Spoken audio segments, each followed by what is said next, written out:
The Doctor-based complex was secured, and the main PABN regiments were forced to pull out of the area after weeks of intense fighting. On the 22nd of November 1967, General William Westmoreland, commander of U.S. forces in Vietnam, reported to the Pentagon that Dak To marked the beginning of a major defeat for the Communists. In his assessment, 3 enemy regiments had been heavily damaged, had failed to achieve their initial objective of destroying a U.S. brigade-sized unit, and were compelled to withdraw toward the Laos-Cambodia border to reorganize. Viewed purely on an operational map, that assessment was not without basis. U.S. and ARVN forces retained control of the Central Highlands, blocked a major enemy offensive, and successfully defended the Dak To Phan Can defensive line. Yet, the price of that victory was exceptionally high.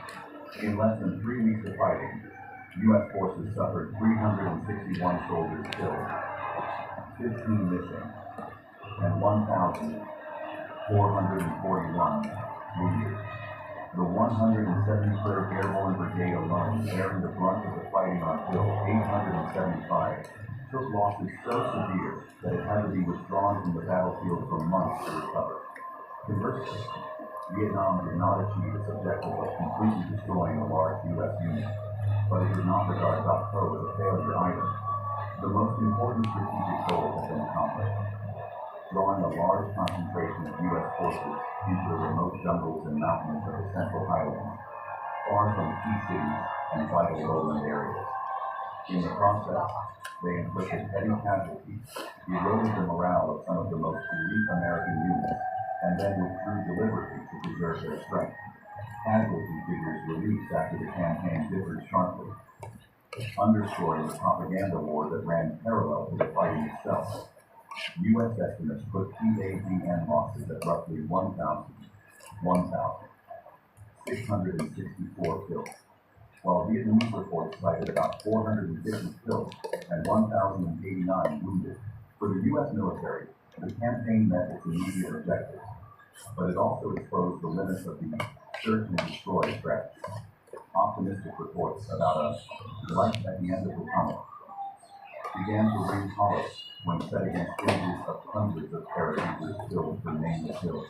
From that perspective, Dak To contributed to undermining American public confidence and accelerated the realization that the United States was becoming mired in a war that consumed lives and resources with no clear end in sight.